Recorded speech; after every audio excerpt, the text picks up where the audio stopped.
Damos gracias al Señor por cada uno de ustedes.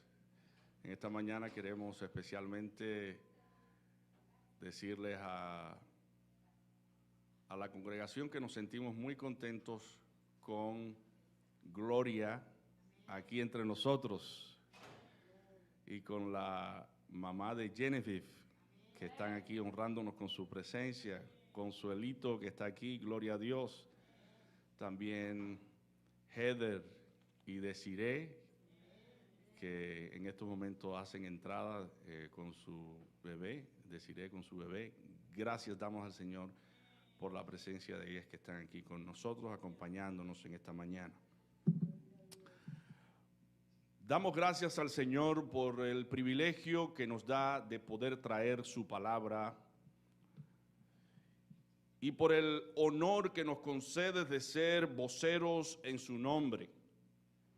Hoy quiero predicarles bajo un tema que lleva como título: a pesar de las confrontaciones, sigue luchando. A pesar de las confrontaciones, sigue luchando. Confrontación significa careo, disputa, enfrentamiento, oposición.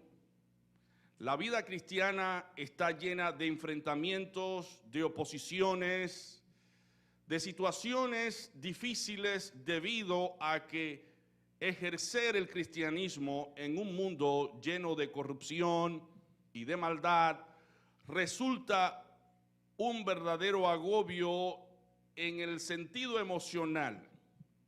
Vienen ataques de todas índoles, en el hogar, en la iglesia, incluso en nuestro centro de trabajo, en todas las áreas de la vida, también en la parte emocional, espiritual, en la parte carnal, tenemos ataques constantes.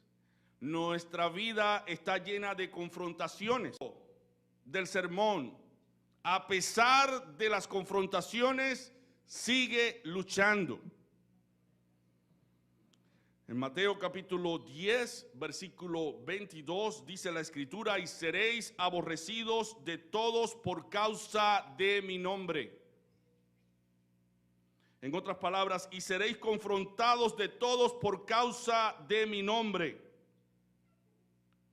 Mas el que perseverare hasta el fin, este será salvo. ¿Creemos en un Dios soberano? Sí, creemos en un Dios soberano. Creemos que Dios hace las cosas como Él quiere y cuando Él lo quiere y de la manera que Él lo quiere, y que Él dispone de todas las cosas que están en el cielo, en la tierra, en todas partes, pero ese Dios soberanamente ha dispuesto que tú creas, que tú y yo creamos, que tú y yo nos arrepintamos, que tú y yo perseveremos hasta el fin, porque Él no nos creó como máquinas, donde se aprieta un botón y sale un aleluya y sale un gloria a Dios. No. Él nos creó con la razón, con la capacidad de razonar, con la capacidad de pensar, con la capacidad de saber qué cosa es lo bueno y qué cosa es lo malo, porque el sentido común que Él ha puesto en nuestra mente nos lleva a decidir entre lo bueno y lo malo. Así que nosotros creemos, y quizás nos distingamos de otras iglesias en sus creencias, en este particular, nosotros creemos que los hombres tienen que decidir seguir a Cristo. Luego Cristo va a hacer la obra que obviamente Él hace para que nosotros podamos seguirlo a Él de la manera que Él quiere que lo sigamos, porque esto no es algo que tú y yo podemos decidir por sí solos. Necesitamos de la ayuda del Espíritu Santo. Pero una vez que nosotros depositamos la fe en Jesucristo, Jesucristo viene a nuestras vidas y hace la obra que Él tiene que hacer para que nosotros decidamos abrazar la fe con toda firmeza, con toda seguridad. Y esa obra el Señor la está realizando todos los días en nuestras vidas para que nosotros podamos agarrarnos de su mano, para que nosotros podamos perseverar hasta el final. Pero dice Cristo, vas a sufrir confrontaciones, vas a sufrir burlas, vas a sufrir desprecios. Y esos desprecios pueden ser incluso en tu propia familia, porque te pueden despreciar por seguir a Cristo. Pero dice Cristo, mas el que perseverare hasta el fin, este será salvo. Por eso la exhortación del Espíritu en esta mañana es, a pesar de las confrontaciones, esas confrontaciones que estás teniendo con el enemigo, con tus propias pasiones, sigue luchando. Pablo en Hebreos capítulo 10, versículo 39 nos dice, pero nosotros no somos de los que retroceden. No.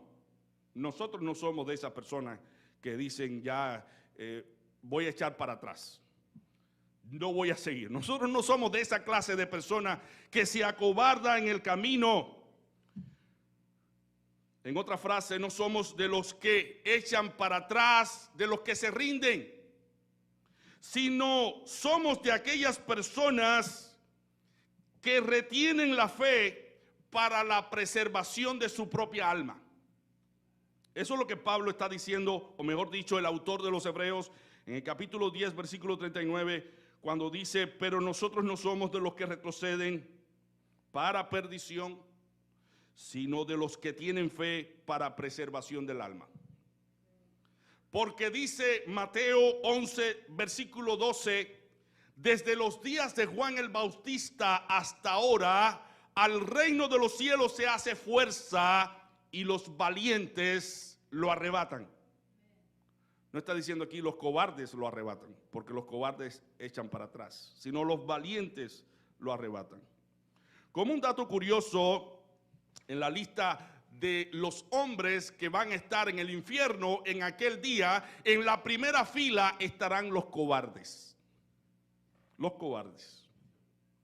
Aquellos que al poner la mano en el arado miraron atrás. Son aquellos que se acobardan, que no entran por la puerta estrecha y rehúsan andar por el camino estrecho.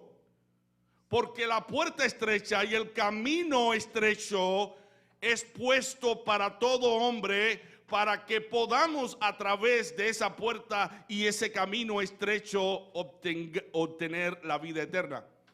Pero muchos, dice Cristo, que querrán entrar por esa puerta estrecha, mas no podrán, porque sus vidas estarán tan cargadas de pecado, estarán amando tanto sus propias pasiones, sus propios deleites, que no sentirán el deseo, las ganas de tomar ese camino estrecho, de entrar por esa puerta estrecha. Los que se pierden andan por el camino ancho y por la puerta ancha. Ese camino lleva a la perdición y son pocos los que encuentran el camino estrecho. Desdichadamente es así. Y en esta mañana el Espíritu Santo quiere que tú y yo reflexionemos sobre este tema de tanta relevancia y tanta importancia para nosotros. Porque puede darse el caso que algún creyente aquí diga, óyeme, desde el día en que decidí seguir a Cristo empezaron los problemas que nunca antes había tenido. Porque desde ese día en que tú decidiste, por la influencia del Espíritu Santo, decidiste venir a los pies de Cristo y entregarte a Él, desde ese día empezó una guerra campal contra ti, porque son demonios, son espíritus malos que no quieren que tú perseveres al lado de Dios. Y por esa razón te atacan. Y por esa razón me atacan. Y por esa razón el Satanás no quiere el progreso del reino de Dios. Y cada vez que nos reunimos como iglesia, puede darse el caso que suceda algo entre nosotros que nos desconcentre de la misma gloria de Dios. Y es que el enemigo está obrando para que no nos concentremos en él. Es que el enemigo está obrando para que no alabemos a Dios. Y es importante que tú y yo sepamos que nuestra lucha no es contra carne, sino contra espíritus malos. No es contra carne y sangre, como dice el apóstol Pablo, sino contra huestes espirituales de maldad en las regiones celestes, contra todo principado, contra todo gobernante en las esferas espirituales malignas. Y por esa razón tenemos que tomar toda la armadura de Dios. En el día de hoy vamos a tomar como ejemplo a Moisés y a Aarón y al pueblo de Israel, que estaba sufriendo este pueblo en Egipto por 400 años, y la aflicción de este pueblo atrajo la atención de Dios, porque este pueblo clamaba a Dios pidiendo misericordia, y Dios dispuso a escoger a un hombre llamado Moisés para que él fuera a liberar al pueblo de Israel que estaba cautivo en Egipto. Vayamos a Éxodo 3, los versículos del 17 al 19. Si ustedes trajeron sus Biblias, abran sus Biblias. Vamos a leer en la palabra de Dios, sigamos la secuencia de esta predicación. Éxodo 3 del 17 al 19. Y he dicho, yo sacaré de la aflicción de Egipto a la tierra del cananeo, del eteo, del amorreo, del fereceo, del heveo y del jebuseo, a una tierra que fluye leche y miel, y oirán tu voz, e irás tú y los ancianos de Israel al rey de Egipto, y le diréis, Jehová el Dios de los hebreos nos ha encontrado. Por tanto, nosotros iremos ahora camino de 3 días por el desierto para que ofrezcamos sacrificios a Jehová nuestro Dios. Mas yo sé que el rey de Egipto no os dejará ir, sino por mano fuerte. Jehová Dios está hablando con Moisés, diciéndole las confrontaciones ya de antemano que iba a tener con Faraón. El pueblo de Israel estuvo por mucho tiempo, como dijimos, esclavo en Egipto, sufriendo. La situación era insoportable. El pueblo sufría vejaciones, desprecios, abusos, maltratos, asesinatos de los recién nacidos.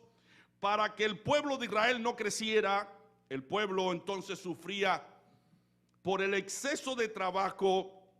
Había poco alimento y ninguna comodidad. Todo el mundo se sentía incómodo con aquella situación. En un momento determinado, el pueblo tuvo que redoblar sus esfuerzos para poder hacer la misma cantidad de ladrillos que hacía antes. Así que este pueblo estuvo sumamente afligido, en aflicción, por causa del yugo de Egipto de Faraón. Dice que Moisés recibió este mensaje de parte de Dios en Éxodo 3:18. Y oirán tu voz, e irás tú y los ancianos de Israel, el rey de Egipto, y le diréis, Jehová, el Dios de los hebreos, nos ha encontrado, por tanto nosotros iremos ahora camino de 3 días por el desierto para que ofrezcamos sacrificios a Jehová nuestro Dios. El soberano Dios no tuvo que pedir permiso, no le tuvo que pedir permiso a Faraón, sino mire lo que dice, por tanto nosotros iremos. Esto es lo que nos ha dicho el Señor. Por tanto nosotros iremos, porque el soberano lo dijo. Por tanto, fíjense cómo está Moisés frente a Faraón de esta manera. Él no fue allí pidiendo favores. Él fue en nombre de Jehová y dijo, por tanto nosotros iremos ahora camino de 3 días por el desierto para que ofrezcamos sacrificios a Jehová nuestro Dios. Cuando Moisés llegó con semejante noticia a Faraón, comenzaron entonces los conflictos de verdad. Faraón no quería perder a sus esclavos y con tal de no perderlos comenzó una serie de confrontaciones que Moisés tuvo constantemente que estar allí persuadiendo el carácter hostil y obstinado de Faraón. esta misma historia se repite cada vez más en nuestras vidas, cada vez que nos proponemos dejar Egipto, que es el mundo. Tú y yo vivimos en un mundo al cual llamamos Egipto también. Vivíamos antes esclavos del mundo, de todas las concupiscencias de la carne. Vivíamos allí esclavos de nuestros propios placeres y de nuestro propio yo, esclavos de la fornicación, del adulterio, del robo, esclavos del engaño, esclavos de la mentira. Pero un día llegó Cristo a nuestras vidas y nos liberó por completo de las cadenas de ese mundo vil al cual llamamos también Egipto. Pero no tenemos nosotros que decir ahora que no tenemos problemas con Egipto, porque todavía estamos aquí lidiando con Egipto, lidiando con el mundo. Cuando tú y yo dijimos, me voy de aquí, de Egipto, voy a servir al Señor, entonces empezó Satanás a atacarnos, a confrontarnos. Y se nos habla aquí precisamente de la confrontación que tuvo el pueblo de Israel con la cultura de Egipto, con las leyes de Egipto, con el rey de Egipto, Faraón. En Éxodo 8, versículo 25, dice la escritura: entonces Faraón llamó a Moisés y a Aarón y les dijo: andad, ofreced sacrificios a vuestro Dios en la tierra. A lo cual Moisés respondió, Éxodo 8 del 26 al 27, no conviene que hagamos así. Esa fue la respuesta de Moisés. Como tú quieres. Porque ofreceríamos a Jehová nuestro Dios la abominación de los egipcios. He aquí, si sacrificáramos la abominación de los egipcios delante de ellos, nos apedrearían. Camino de 3 días iremos por el desierto y ofreceremos sacrificios a Jehová nuestro Dios, como Él nos dirá.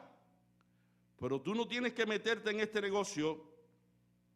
La propuesta de Faraón fue: adoren a Dios en Egipto. Ustedes no tienen que irse de aquí.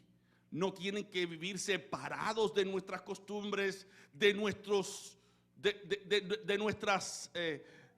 formas de vivir. Ustedes no tienen que apartarse y adorar a Dios en otro lugar, sino en Egipto. Egipto para nosotros, como dijimos, representa al mundo, representa la vieja vida que vivíamos en el mundo, las cosas del mundo, el pecado, la vanidad de este siglo. Todo eso representa el mundo, Egipto. En este aspecto, Satanás ha ganado mucho terreno en la vida de los llamados cristianos hoy, porque ustedes saben que hay muchas y muchas denominaciones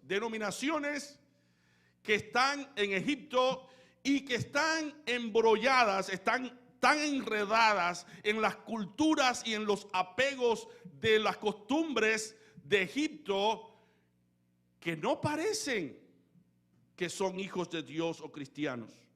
¿Por qué? Porque muchos de los que se congregan en esas iglesias que no han dejado a Egipto, pero que siguen allí pensando que están adorando a Dios, son del criterio de este pensamiento. Yo no creo que para ser cristiano haya que vivir separado de Egipto, no.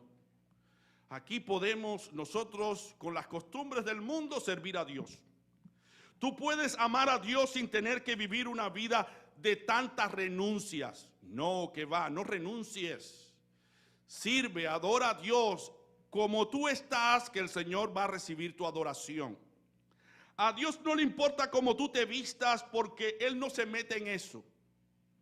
Te puedes vestir de la manera que tú deseas. Ustedes saben cuáles son los estilos hoy de la moda, que es enseñando el cuerpo desnudo. No, te puedes vestir como tú quieras, las faldas por donde tú quieras, las mangas por donde tú quieras, el escote por donde tú quieras, con tal que tú adores a Dios, todo está bien. Tú vístete como tú quieras y ven a la iglesia como tú quieras. No importa que falte de vez en cuando al culto de adoración por cualquier cosa. Hay una fiesta, suspende el culto. Suspende la visita a la iglesia. No, hay otros compromisos. Pero dice la Escritura, no dejando de congregarnos como tenemos por costumbre, velando en ello con toda perseverancia, mientras llega aquel día. El día del Señor será cual ladrón en la noche, y tú y yo tenemos que estar preparados y cumplir con los mandamientos que preservan nuestra fe, que ayudan a nuestro crecimiento en el temor y la reverencia a Dios. Y no hay mejor espacio, mejor escenario que estar compartiendo con los hermanos en la iglesia, exhortándonos los unos a los otros para que el pecado no endurezca nuestro corazón. Así que esto es un mandamiento. Algunos también dicen, yo sé que Dios no se mete en las cosas de afuera, sino en el corazón. Pero sí, lo de afuera puede decirnos cómo está el corazón. Lo de afuera, no siempre, pero generalmente lo de afuera, la manera en que hablamos, la manera que miramos, la manera en que nos vestimos, dice cuál es el estado de nuestro corazón. ¿Qué estamos pensando? Mire, usted ve una persona cuando se vista, usted puede decir a las claras, ¿está para sonsacar a un hombre o está para, en verdad, honrar a Dios? Ese vestido levanta las pasiones. Este vestido incentiva a la codicia. Bueno, ahí se está demostrando que ese corazón está lleno de codicia y lleno de maldad. Por eso nosotros tenemos que establecer la diferencia, hermanos. Nosotros no podemos vestir como visten las personas del mundo, de Egipto. Nosotros no podemos hablar como hablan ellos. Nosotros no podemos conducirnos como ellos se conducen, porque nosotros pertenecemos al reino de los cielos y somos embajadores de Cristo en la tierra. Tenemos que establecer la diferencia. Aunque Faraón te diga, aunque Satanás te diga, adora a tu Dios y sirve a tu Dios en la cultura de Egipto, sin romper con el mundo, sin romper con las costumbres de Egipto, tú y yo tenemos que decir, no, yo no tengo nada que ver con tu cultura, Satanás. Yo no tengo nada que ver contigo, Faraón, porque yo voy a adorar a Jehová. Voy a servirlo a Él. Solamente a Él.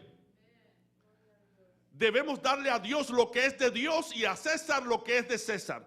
Yo no puedo darte mi alma y mi corazón, porque mi corazón y mi alma es de Dios. Solamente de Dios. Dice Mateo 7, del 21 al 23, que muchas iglesias estarán en la presencia del trono de Dios. Muchos creyentes que supusieron que iban a ser salvos estarán en la presencia de Dios en aquel día. Y el Señor les dirá, no os conozco, hacedores de maldad. Mateo 7 del 21 al 23. Muchos me dirán en aquel día, Señor, Señor, ¿no profetizamos en tu nombre? Y en tu nombre echamos fuera demonios. Y en tu nombre hicimos muchos milagros. Y entonces le declararé, nunca os conocí, apartaos de mí, hacedores de maldad. Cada vez que yo leo esta escritura, viene a mi mente que puede darse el caso que haya un pastor, haya un ministro, haya un líder de alabanza, haya un ejecutor de instrumentos, haya una persona de influencia dentro de la iglesia que aporte mucho dinero a la iglesia y que aporte muchos beneficios a la iglesia, pero que está en pecado. Está viviendo en pecado. Y que la iglesia está consciente de que él tiene su propia esposa, pero tiene una querida. Pero si le decimos a fulano que tiene que arrepentirse y que tiene que venir a los pies de Cristo, puede escandalizarse y puede no seguir colaborando con la iglesia. ¿Verdad? No, que da un diezmo, una ofrenda tremenda a ese hermano, está ayudando en tantas cosas, pero que está en pecado. No podemos nosotros decirle que se arrepienta. Hermanos, a esta clase de personas es que el Señor le dirá, no os conozco, apartados de mí, hacedores de maldad. Que estuvieron en la iglesia adorando a Dios, pero alimentándose de las cosas de Egipto, viviendo en las costumbres de Egipto, viviendo como viven los egipcios, viviendo como viven los incrédulos, los que no tienen a Dios. Por eso dice Juan en 1 de Juan 2, del 15 al 17, no améis al mundo ni las cosas que están en el mundo. Si alguno ama al mundo, el amor del Padre no está en él. Porque todo lo que hay en el mundo, los deseos de la carne, los deseos de los ojos y la vanagloria de la vida, no proviene del Padre, sino del mundo, de Egipto. Y el mundo y Egipto pasa y sus deseos, pero el que hace la voluntad de Dios permanecerá para siempre. Pero Santiago es mucho más radical. Él dice, él le llama a las personas que quieren estar en Egipto y que quieren estar con Dios, los llama adúlteros. Porque públicamente se les reconoce que están casados con Cristo, pero el mundo los reconoce también como personas que pertenecen a su ambiente. Esos son adúlteros. Dice la palabra de Dios: oh almas adúlteras, ¿no sabéis que la amistad con Egipto, con el mundo, es enemistad contra Dios? Cualquiera pues que quiere ser amigo del mundo se constituye, se convierte en enemigo de Dios. Así que la Biblia es radical. Cristo dice: si tú no recoges conmigo, desparrama. Si no eres conmigo, contra mí es. No te puedes quedar en la cerca, en un término medio, o eres o no eres. Por esa razón, hermanos, el enemigo procura que nosotros sigamos las costumbres de Egipto adorando a Dios. Ve a la iglesia, adora a Dios, sirve a Dios, pero sigue sin apartarte de las costumbres de Egipto. Hermano, toda cosa que se interponga en la adoración que Dios demanda y está pidiendo de nosotros sea anatema. Hay que echarlo afuera. Si los juegos de internet te están robando el tiempo y la lectura de la palabra de Dios y la oración, ¿no crees que esto es una trampa del maligno para destruir tu vida espiritual? En casi ninguna área el enemigo está envolviendo tanto a los cristianos de hoy que en el área del entretenimiento. Hay tanto entretenimiento en las redes sociales, en los programas televisivos, en las películas, que no tenemos tiempo para Dios, no tenemos tiempo para leer la palabra de Dios. Todas esas cosas pertenecen a Egipto. Y Egipto quiere que tú le sirvas de esa manera, que tú estés entretenido allí. Y si tú sabes que esos entretenimientos te están robando la comunión con Dios, debes convertir esas cosas para ti en cosas que son anatema, que son despreciables ante los ojos de Dios, porque lo es, porque se están interponiendo entre tú y Dios. Y no vamos a hablar de los entretenimientos que avivan nuestros sentidos sensuales.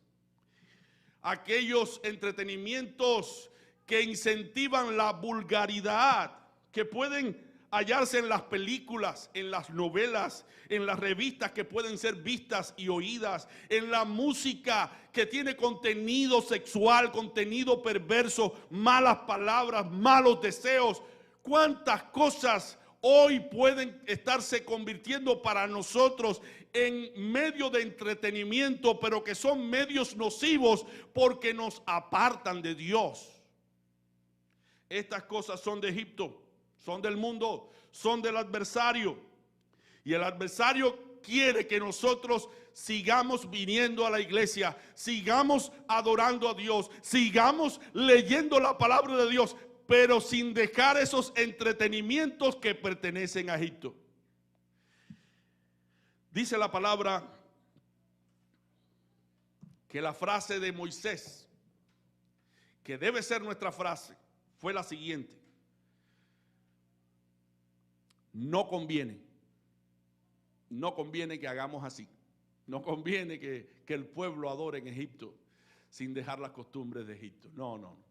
Nosotros vamos a adorar a Dios donde Dios ha elegido, no donde tú quieres que nosotros adoremos y en el modo en que tú quieres que adoremos. Y Pablo dice, hermanos, todas las cosas me son lícitas, mas no todas convienen. Todas las cosas me son lícitas, mas yo no me dejaré dominar, controlar de ninguna. ¿Te pones tú furioso cuando se pasa un programa televisivo? ¿Te pones nervioso cuando no puedes llegar a la casa a tiempo para ver una película?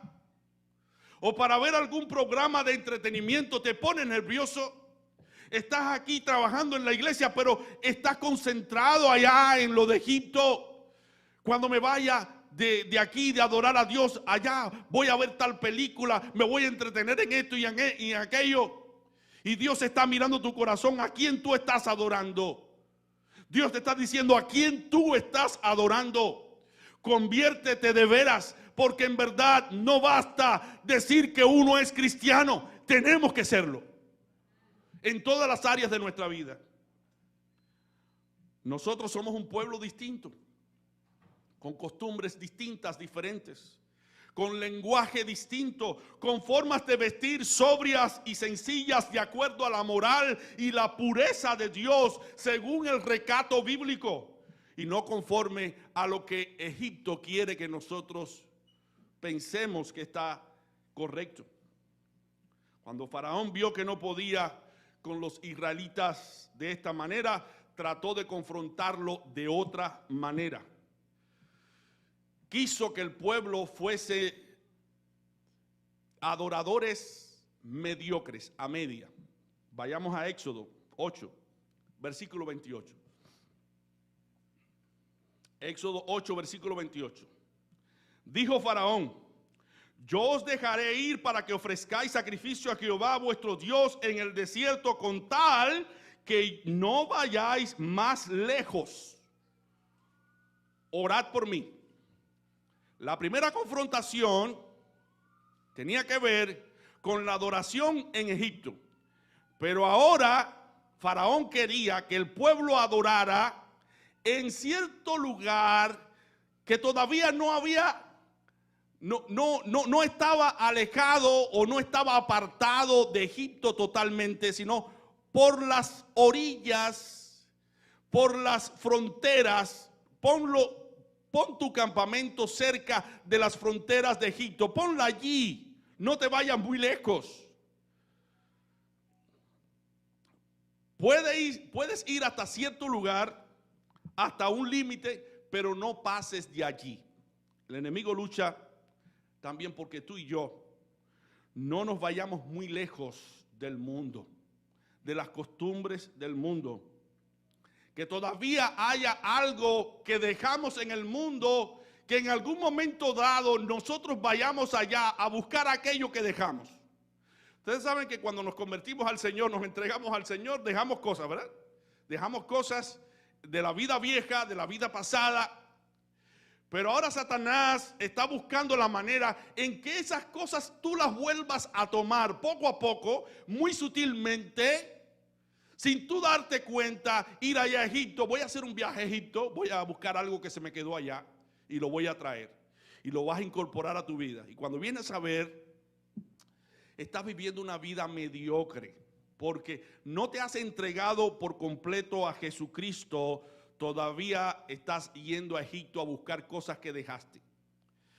Satanás quiere que no seamos verdaderos cristianos, que seamos cristianos a medias, que no nos entreguemos por completo a Dios. Sin embargo, no se puede adorar verdaderamente a Dios sin entregarse por completo a Él. No se puede adorar a Dios de otra manera. Dios está buscando una entrega total, una entrega no parcial, sino una entrega total, completa, porque su plan es completo para nosotros. Él nos ha dado de su espíritu, nos ha vestido de dones, de gracia, de virtud, para que nosotros sirvamos con esos dones a la iglesia del Señor, y para que a través de esos dones nosotros seamos edificados. El plan de Dios es completo. Bueno, tu plan respecto a Dios también tiene que ser completo, una entrega completa, como mismo Dios se ha entregado por completo para ti. Si el plan de Dios es completo para nosotros, nuestra entrega a Dios también debe ser completa. No hay otra forma para adorar a Dios que de ese modo. Dice Juan 4, versículo 24.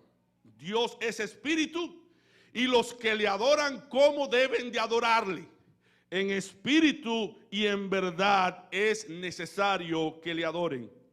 La adoración no es física, la adoración es espiritual. Todas tus emociones, todos tus pensamientos, todo tu amor, todas tus fuerzas, todas tus energías están volcadas a adorar a Dios. Pero también la adoración debe hacerse, debe realizarse en verdad, es decir, conforme a la verdad escrita en la palabra de Dios, porque Dios ha escrito, o mejor dicho, los instrumentos que Dios usó en el Antiguo Testamento, siervos de Dios y profetas que escribieron inspirados por el Espíritu Santo, transmitieron los pensamientos de Dios y escribieron el modo en que Dios quiere que tú y yo adoremos, en espíritu y en verdad. Y Pablo en Romanos 12, del versículo 1 al versículo 2, dice así: así que, hermanos, os ruego por las misericordias de Dios. Es decir, que él está rogando por lo que Dios ha hecho por ti, por la gracia de Dios, por el amor de Dios, por la misericordia de Dios. Os ruego que presentéis vuestros cuerpos en sacrificio vivo, santo, agradable a Dios, que es vuestro culto racional. No os conforméis a este siglo, sino transformaos por medio de la renovación de vuestro entendimiento, para que comprobéis cuál sea la buena voluntad de Dios, agradable y perfecta.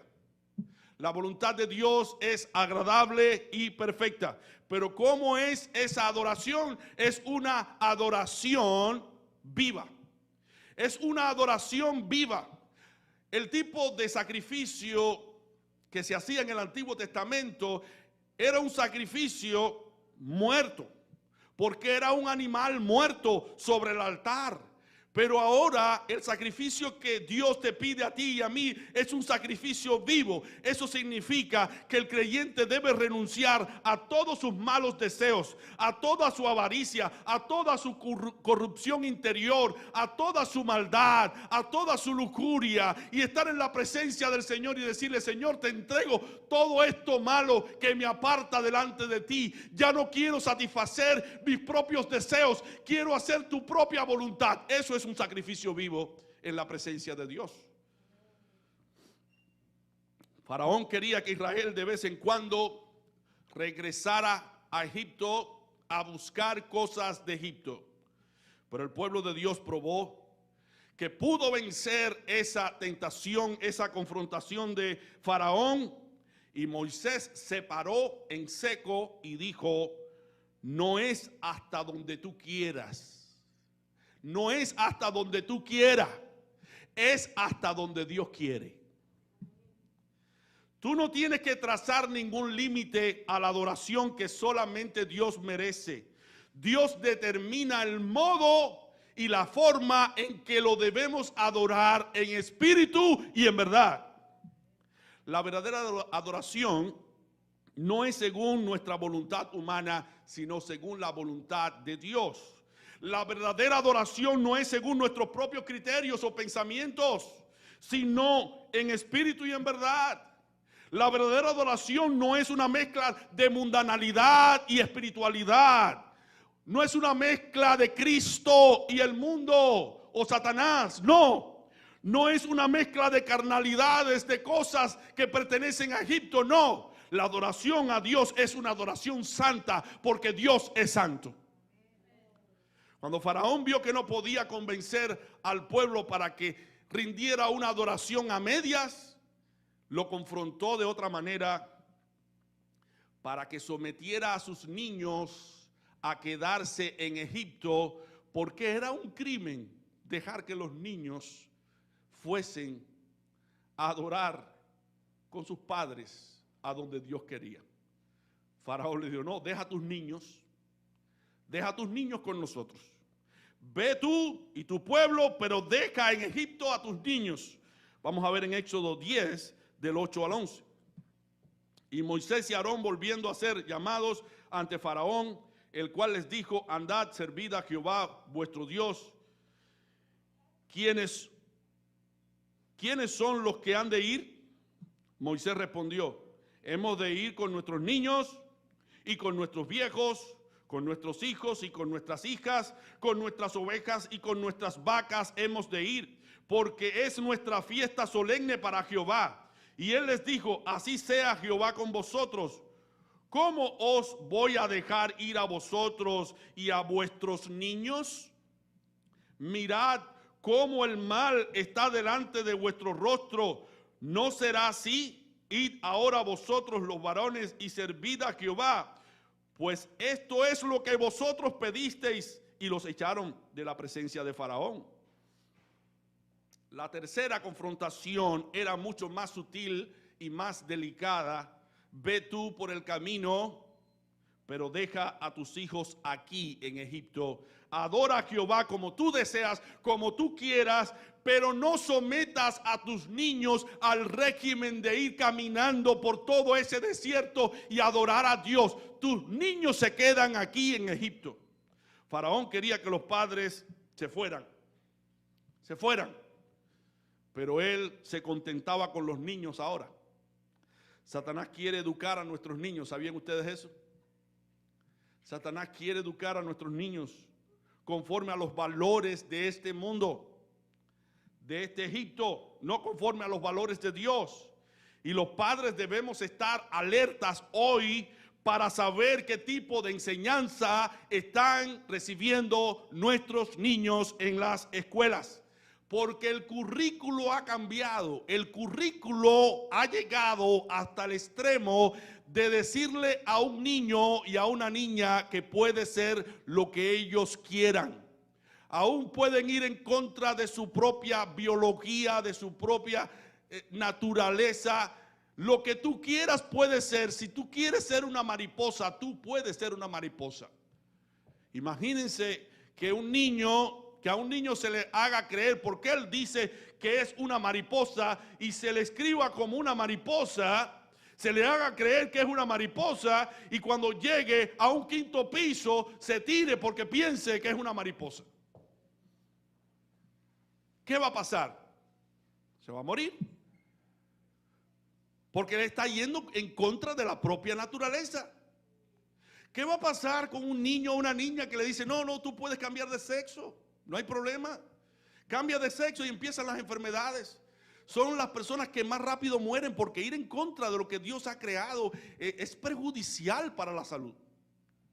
Sin embargo, vivimos hoy en día expuestos a que nuestros niños sean enseñados de la manera que quiere Faraón, que quiere Egipto. De esa manera descabellada, él quiere educar a nuestros hijos. Porque para la idea de Faraón, nuestros hijos les pertenecen a ellos. Ellos se sienten tan dueños y tan absolutos del mundo entero que ellos dicen, los hijos de los padres, los niños son nuestros. Entonces estamos nosotros en una confrontación campal contra la ideología de género, contra la manipulación del lenguaje, porque cambian el lenguaje para hacerlo más digerible, para engañar a las personas. El diablo sigue poniendo nuevas creencias en maestros y maestras para que enseñen a nuestros niños a su manera y a la manera y a los patrones de este mundo. Pero no te sorprendas, todos los muñequitos, no todos, muchos de ellos están siendo manipulados para sembrar estas creencias en los niños. El mundo está de mal en peor. debido a que se ha obviado la ley de Dios.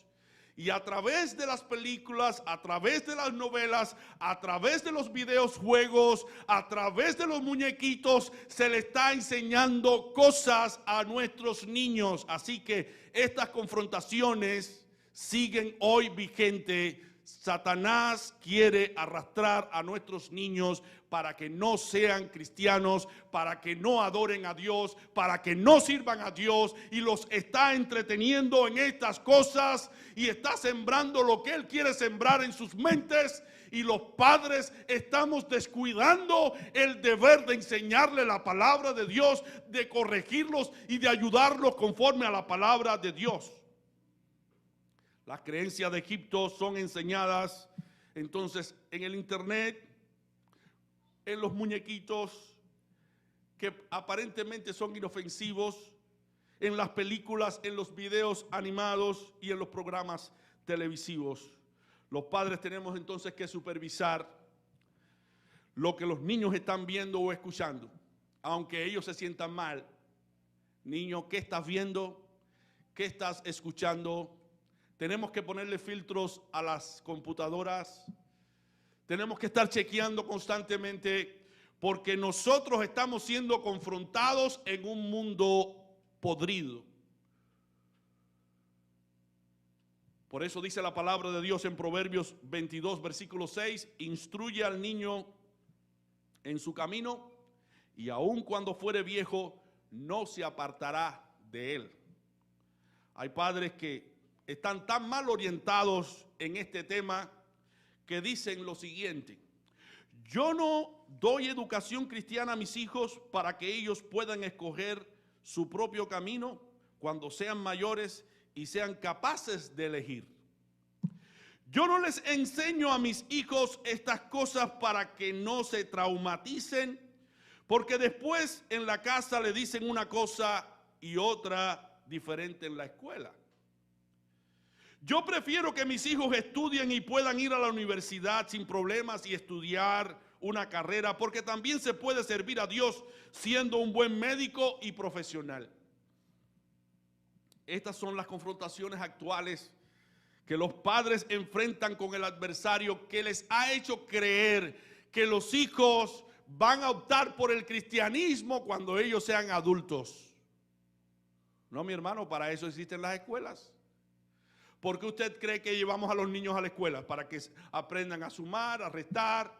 ¿Ustedes creen que si lo dejamos en casa sin ninguna instrucción van a aprender a multiplicar, a sumar, a dividir, van a aprender a leer? ¿Para qué son las escuelas?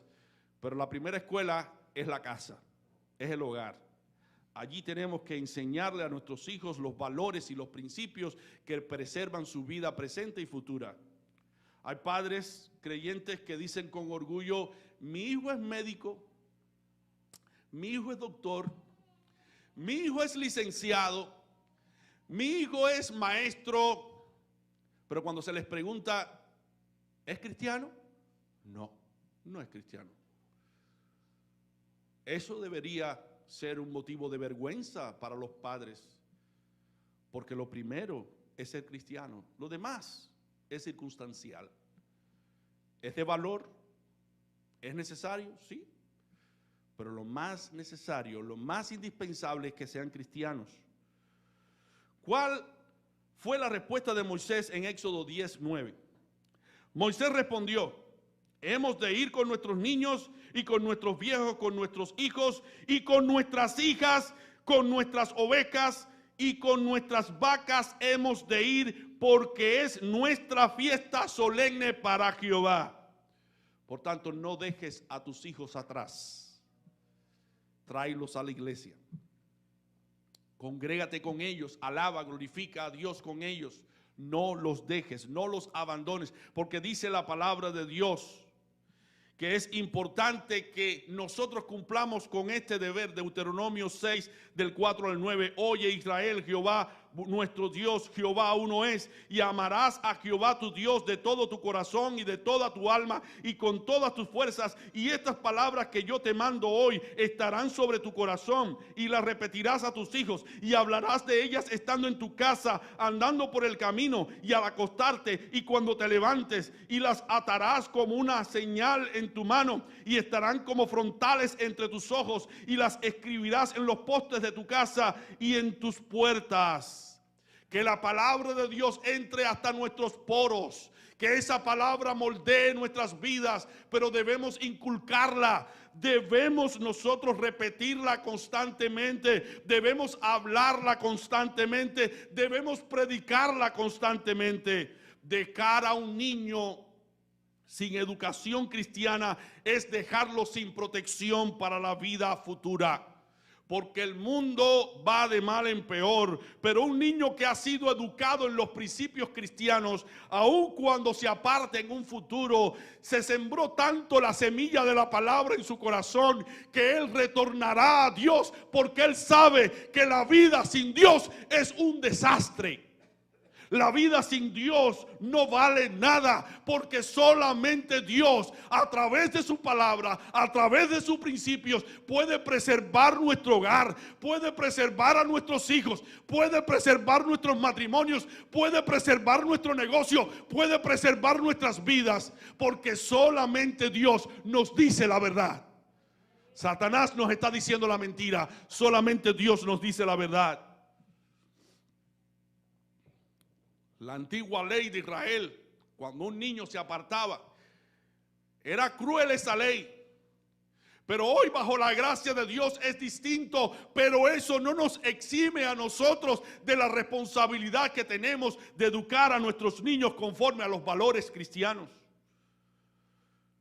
Pero no solo Satanás buscó la manera de persuadir a Israel y a Moisés para que adoraran a Dios sin sus hijos. Ahora, Faraón quería, en esta última confrontación, que el pueblo sirviera a Dios con sus posesiones, sirviera a Egipto, mejor dicho, con sus posesiones.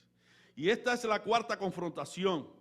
El adversario procura que el pueblo de Dios le sirva con sus posesiones.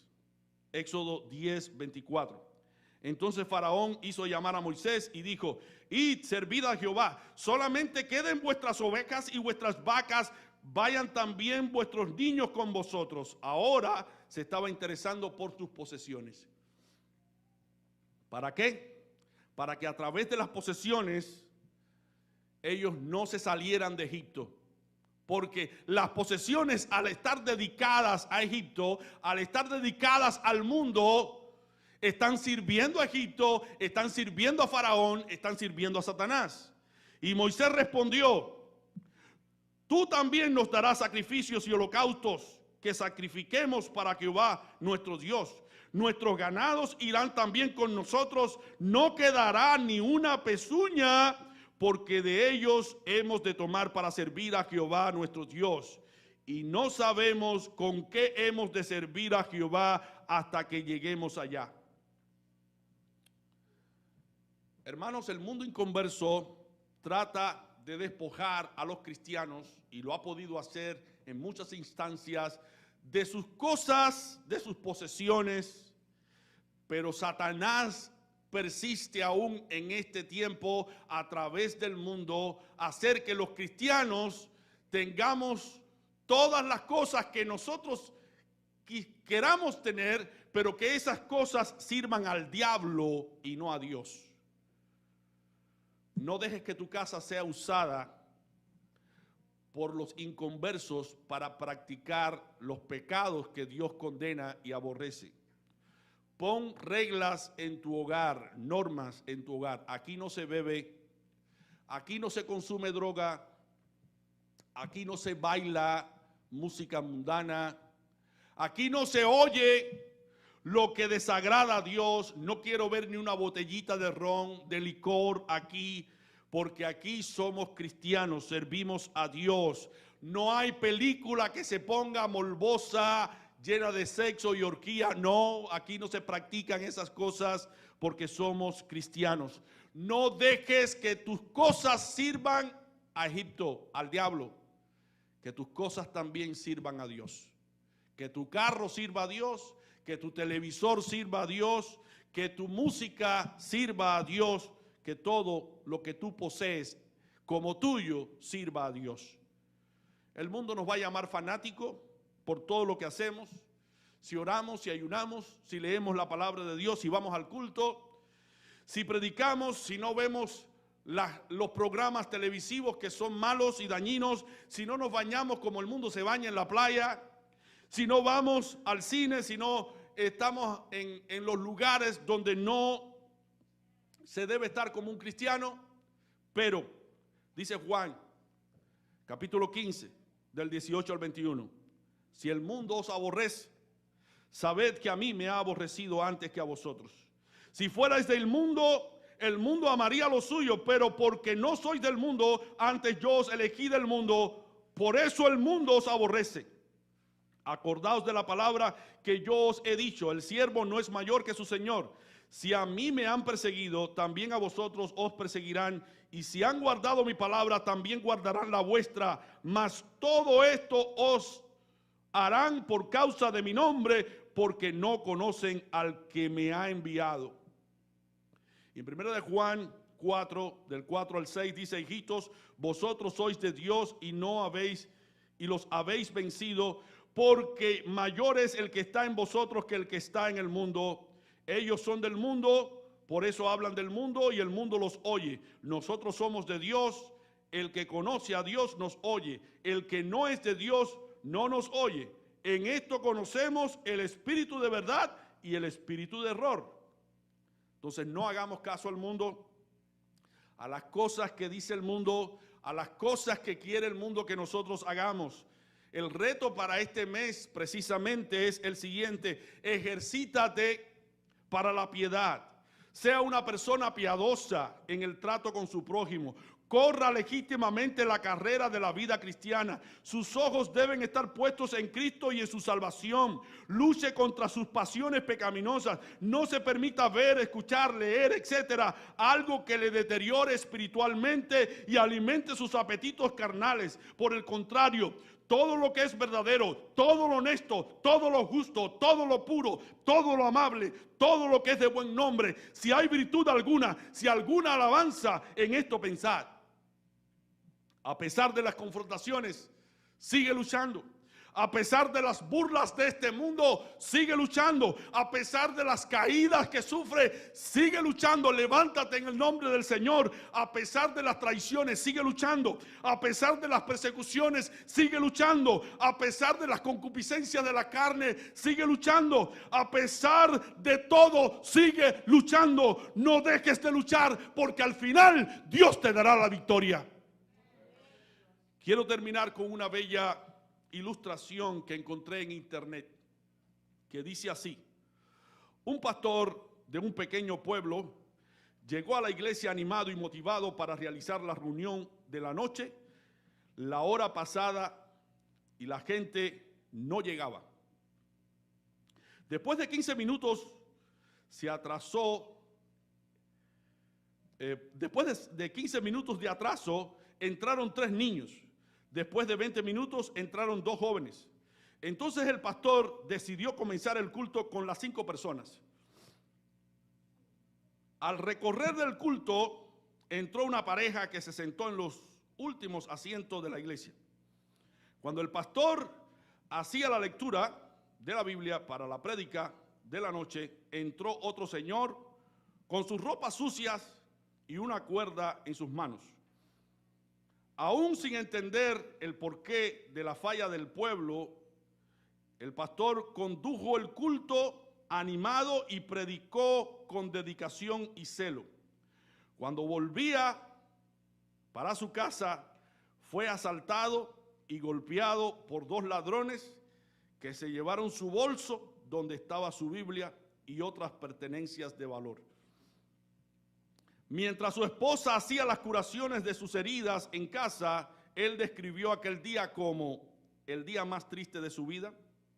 el día más fracasado de su ministerio, el día más infructífero de su carrera.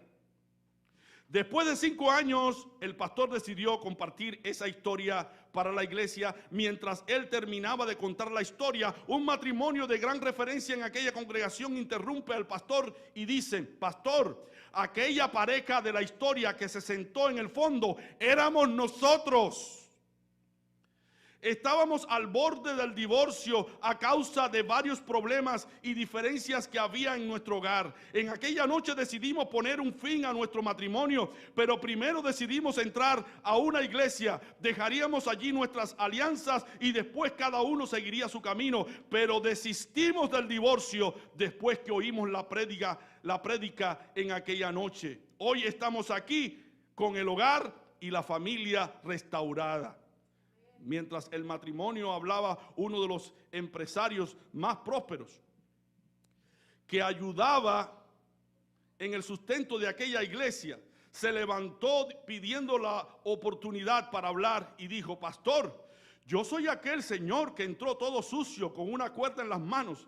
Estaba al borde de la quiebra, perdido en las drogas. Mi esposa y mis hijos se habían ido de casa a causa de mis agresiones. En aquella noche intenté suicidarme, solo que la cuerda se rompió. Cuando iba a comprar otra cuerda, vi la iglesia abierta y decidí entrar, aún estando todo sucio, con la cuerda en las manos. En esa noche el mensaje perforó mi corazón y salí de ahí con ánimo para vivir. Hoy estoy libre de las drogas. Mi familia volvió a la casa y me convertí en el mayor empresario del pueblo. En la puerta de entrada, el obrero que recibía a las personas gritó: pastor, yo fui uno de aquellos ladrones que le asaltó. El otro murió en aquella misma noche cuando realizábamos el segundo asalto. En el bolso usted tenía una Biblia y me acostumbré a leerla en las mañanas. Después decidí entrar a esta iglesia. El pastor quedó en shock y comenzó a llorar junto al pueblo. Al final de aquella noche, en que él consideraba como una noche de fracaso, una noche muy productiva, fue. Por eso, mis queridos hermanos, mantengámonos firmes sirviendo al Señor a pesar de las confrontaciones, a pesar de lo que venga a nuestras vidas, porque al final estaremos conduciendo la vida de muchas personas perdidas a Jesucristo. En 1 Corintios 15, versículo 58 se nos dice: así que, hermanos míos, estad firmes y constantes, creciendo en la obra del Señor, siempre sabiendo que vuestro trabajo en el Señor no es en vano. Por eso, a pesar de las confrontaciones, a pesar de las luchas que tú estás teniendo ahora en tu vida cristiana, a pesar de que Satanás en estos momentos se está airando contra ti y te está hiriendo, a pesar de todos los sinsabores a los cuales tú te estás enfrentando, a pesar de las dudas, a pesar de las persecuciones, a pesar de todo, sigue luchando, sigue al lado de Dios. No desista, abraza el ideal, sirve a tu Creador, porque ese Creador te está mirando y va a recompensar un día todo lo que tú estás haciendo ahora por su nombre. Así que no permitas que Satanás siembre en tu mente que todo es en vano. No, el trabajo que realizamos para Dios nunca será en vano. Por tanto, a pesar de las confrontaciones, sigue luchando. Que Dios te bendiga.